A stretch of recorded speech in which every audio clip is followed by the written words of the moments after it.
ভারত অতীতে তুরস্কের কাছ থেকে বহুবার অপমানজনক আচরণের মুখোমুখি হলেও তুরস্ক তার শত্রুতাপূর্ণ কার্যকলাপ বন্ধ করেনি। আবারও একবার ভারতকে অপমান করার চেষ্টা করেছে তুরস্ক। এই কাজের ফলে ভূমধ্যসাগরের আশেপাশে একটি বড় বিতর্ক সৃষ্টি হয়েছে, যা আন্তর্জাতিক স্তরে উদ্বেগের কারণ হয়ে দাঁড়িয়েছে। তুরস্ক আবারও ভারতকে উত্তেজিত করার চেষ্টা করে ভারতীয় নৌবাহিনীর যুদ্ধজাহাজ INS ত্রিকাণ্ডকে আল্টিমেটাম দেওয়ার জন্য প্রস্তুত হয়। এই সময় INS ত্রিকাণ্ড তুরস্কের সমুদ্র সীমানার খুব কাছে, মাত্র 450 নটিক্যাল মাইল দূরে ছিল, যা তুরস্কের উপর চাপ বাড়িয়ে দিয়েছে। দেশপূর্ণ উদ্দেশ্য নিয়ে তুরস্ক INS ত্রিকাণ্ডকে ভয় দেখানোর জন্য তার জাহাজগুলি পাঠায়। এই আকস্মিক পদক্ষেপের প্রতিক্রিয়ায় ভারত তার সম্পূর্ণ সামরিক শক্তি নিয়ে তুরস্কের মোকাবিলা করার জন্য প্রস্তুত হয়। এইবার ভারত একটি জাহাজ নয়, 4টি যুদ্ধজাহাজ ভূমধ্যসাগরে পাঠিয়ে তার সামরিক ক্ষমতা প্রদর্শন করল। এর চেয়েও বেশি, ভারতীয় নৌবাহিনীকে সম্পূর্ণ স্বাধীনতা ফ্রি হ্যান্ড দেওয়া হয়েছিল, যা তুরস্কের জন্য একটি স্পষ্ট সতর্কতা হিসেবে বিবেচিত হয়।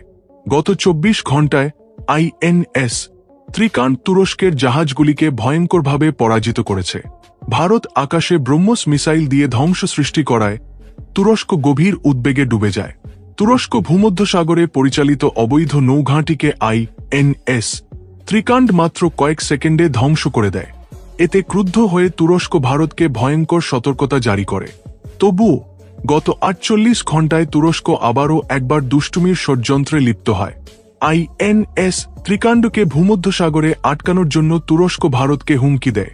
এই হুমকির পদ্ধতিকে আরও তীব্র করে তুরস্ক ভারতের বিরুদ্ধে আক্রমণাত্মক মনোভাব নিয়ে এগিয়ে যায়।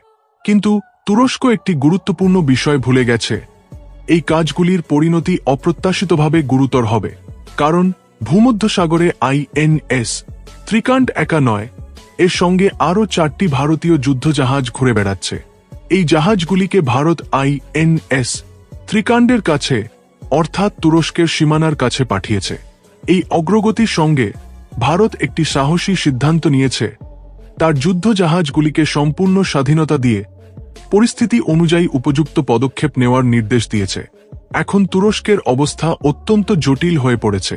তুরস্ক এই সংকটের জবাবে কিভাবে প্রতিক্রিয়া জানাবে তা এখন বিশ্ব উৎকণ্ঠার সঙ্গে প্রতীক্ষা করছে।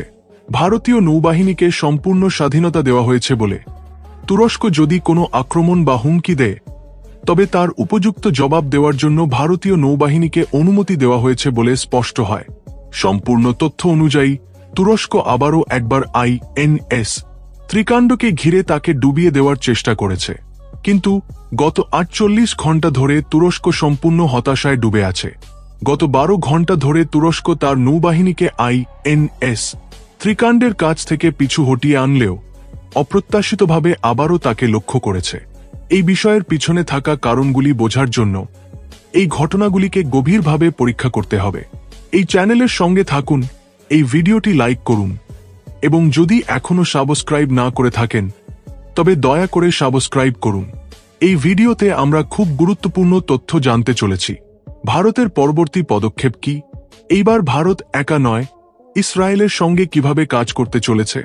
ভারত এখন একা নয়, INS ত্রিকাণ্ডের সঙ্গে ইসরায়েলও দৃঢ় সমর্থন দিচ্ছে। ইসরায়েল থেকে বড় মাপের সামরিক প্রস্তুতি নেওয়া হয়েছে, যা তুরস্কের উপর আরও চাপ সৃষ্টি করেছে। ভারত এখন শুধু একটি কূটনৈতিক শক্তি নয়, একটি শক্তিশালী সামরিক শক্তি হিসেবেও বিশ্বের কাছে প্রমাণিত হয়েছে।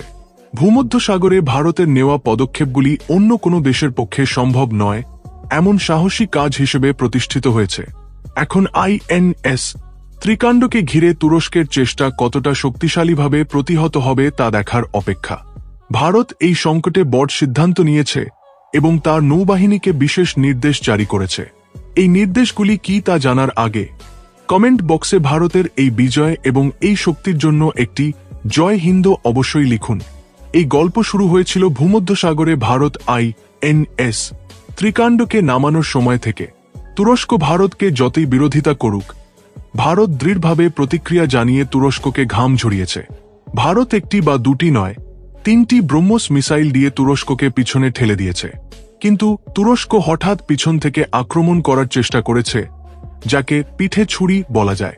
তুরস্ক ভারতের সামনে একরকম এবং পিছনে অন্যরকম আচরণ করছে, কিন্তু ভারত ইতিমধ্যেই তুরস্ককে পরাজিত করেছে।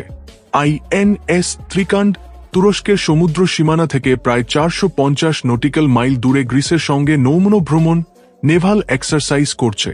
তুরস্ক এখন ভারতকে ভয় দেখানোর চেষ্টা করছে, কিন্তু ভারত ইতিমধ্যেই আন্তর্জাতিক নিয়মগুলি স্পষ্টভাবে সতর্ক করে দিয়েছে। যখন একটি দেশ অন্য দেশের সঙ্গে নৌমনো ভ্রমণ করে, তখন তৃতীয় দেশ যদি সেই মনোভ্রমণে আক্রমণ করে বা সেই অঞ্চলকে নিজের বলে ঘোষণা করে, তবে তা সরাসরি আক্রমণ হিসেবে বিবেচিত হবে। তুরস্ক আবারও এই ভুল করেছে। ভারত থেকে আগত আইএনএস ত্রিকান্ড তুরস্কের সমুদ্র সীমানা থেকে প্রায় 50 নটিক্যাল মাইল দূরে নৌমনো ভ্রমণে অংশ নেওয়ার সময় তুরস্ক তার নৌবাহিনী থেকে 5টি যুদ্ধজাহাজ পাঠিয়ে আইএনএস ত্রিকান্ডকে ঘিরে ফেলে। এর চেয়েও বেশি, তুরস্ক সুইসাইড ড্রোনও পাঠিয়েছে, যা আইএনএস ত্রিকান্ডকে লক্ষ্য করেছিল।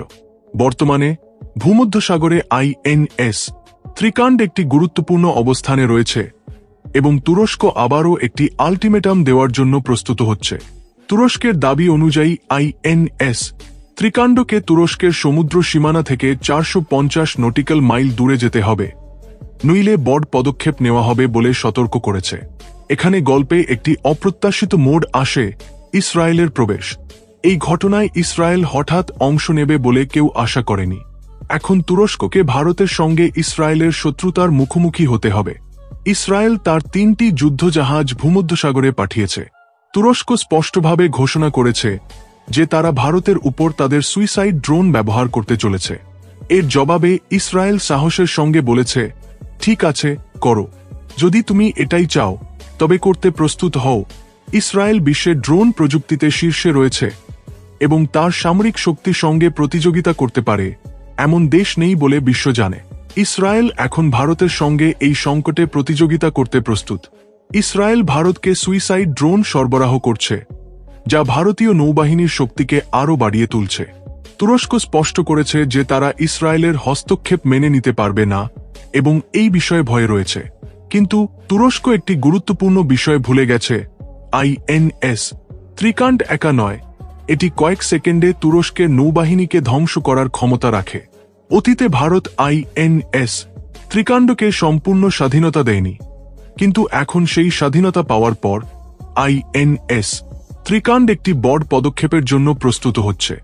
একদিকে তুরস্ক সৌদি আরবের সমর্থন নিয়ে দাঁড়িয়ে আছে, অন্যদিকে ভারতের সঙ্গে ইসরায়েলও মাঠে নেমেছে। ইসরায়েল স্পষ্টভাবে সতর্ক করেছে, ভারতকে ছেড়ে দাও, প্রথমে আমাদের সঙ্গে লড়াই করে জয়ী হও। ইসরায়েল তার যুদ্ধজাহাজগুলিকে ভূমধ্যসাগরে আগামী 12 ঘণ্টার মধ্যে নামাবে এবং কারো সাহস থাকলে বাধা দিয়ে দেখাক বলে চ্যালেঞ্জ করেছে। তুরস্ক এখন এই বিষয়ে স্পষ্টতা দিতে শুরু করেছে। আইএনএস ত্রিকান্ড তাদের সমুদ্র অঞ্চলে অনুপ্রবেশের চেষ্টা করছে বলে, সেজন্যই এই পদক্ষেপ নিয়েছি বলে তুরস্ক যুক্তি দিচ্ছে। কিন্তু বিশ্বের কাছে জানা সত্য হল, তুরস্ক ভূমধ্যসাগরে প্রায় 450 নটিক্যাল মাইল এলাকা নিজের নিয়ন্ত্রণে নিয়ে সেখানে একটি নৌঘাঁটি তৈরি করেছে।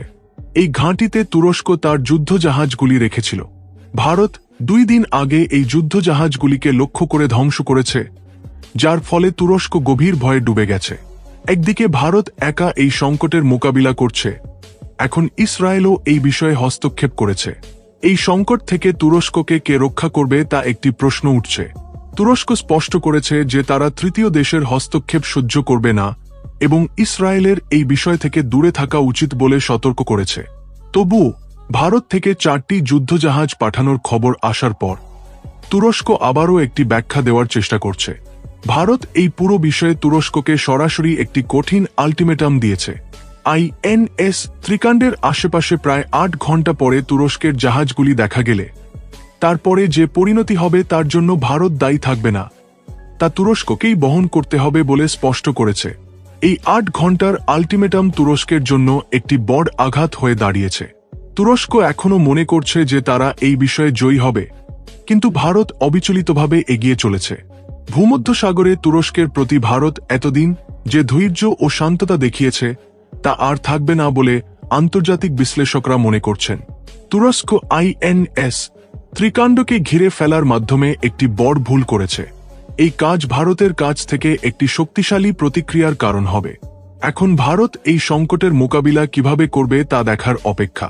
একদিকে ভূমধ্যসাগরে তুরস্ককে শক্তিশালীভাবে মোকাবিলা করছে ভারত, অন্যদিকে জাতিসংঘ, ইউনাইটেড নেশনস থেকে আসা তথ্য আরও বিস্ময় সৃষ্টি করছে। জাতিসংঘে ভারত স্থায়ী সদস্যপদের জন্য যে প্রচেষ্টা চালাচ্ছে তা নিয়ে বড় খবর আসছে। আজ জাতিসংঘে ঘটে যাওয়া ঘটনাগুলি সকলের জানা উচিত। এই বিষয়ে চীন তার ভেটো অধিকার ব্যবহার করে ভারতকে সমর্থন দেওয়ার ঘোষণা করেছে। এইবার চীন ভেটোর মাধ্যমে ভারতের পক্ষে ইতিবাচকভাবে দাঁড়িয়েছে, কিন্তু তুরস্ক, সৌদি আরব এবং অন্য কিছু দেশ এই বিষয়ে বিভ্রান্তিকরভাবে আচরণ করেছে। তাই ভারত একদিকে ভূমধ্যসাগরে তুরস্ককে এবং অন্যদিকে লোহিত সাগরে সৌদি আরবকে নিয়ন্ত্রণ করেছে। জাতিসংঘেও ভারত এই দেশগুলির বিরুদ্ধে কঠোর বিরোধিতা করেছে। ভারত তুরস্ককে সরাসরি একটি কঠিন জবাব দিয়েছে, যা শুনে গোটা বিশ্ব বিস্মিত হয়েছে। ভারত স্পষ্টভাবে বলেছে, তুরস্ক প্রথমে তার সীমানার মধ্যে থাকুক, তার দেশের মানুষকে নিরাপদে দেখাশোনা করুক। উদাহরণস্বরূপ, ভারত যখন জাতিসংঘে কথা বলছিল, তখন তুরস্কের প্রতিনিধিরা উঠে বলেছিল যে ভারত তাদের বিরুদ্ধে ভুল অভিযোগ তুলছে, কিন্তু তখন প্রায় 146টি দেশ ভারতের পক্ষে কথা বলতে শুরু করে। এটি দেখায় যে ভারত যা বলেছে তা আন্তর্জাতিক সম্প্রদায় গ্রহণ করছে এবং ভারত ঠিক আছে বলে মনে করছে। এখন দেখার বিষয়, ভারত তুরস্কের মোকাবিলা কিভাবে করবে। ভারতের পরবর্তী পদক্ষেপ তুরস্কের জন্য একটি বড় আঘাত হতে পারে। এই সংকটে ভারতের একটি বড় পদক্ষেপ নেওয়ার সময় এসেছে বলে আপনি কি মনে করেন? দয়া করে কমেন্ট বক্সে আপনার মতামত লিখুন। এছাড়াও এই ভিডিওটি লাইক করুন। যদি চ্যানেলে সাবস্ক্রাইব না করে থাকেন তবে সাবস্ক্রাইব করুন এবং বেল আইকনে ক্লিক করুন। নতুন খবর আপনার কাছে পৌঁছাবে। জয় হিন্দ, জয় ভারত।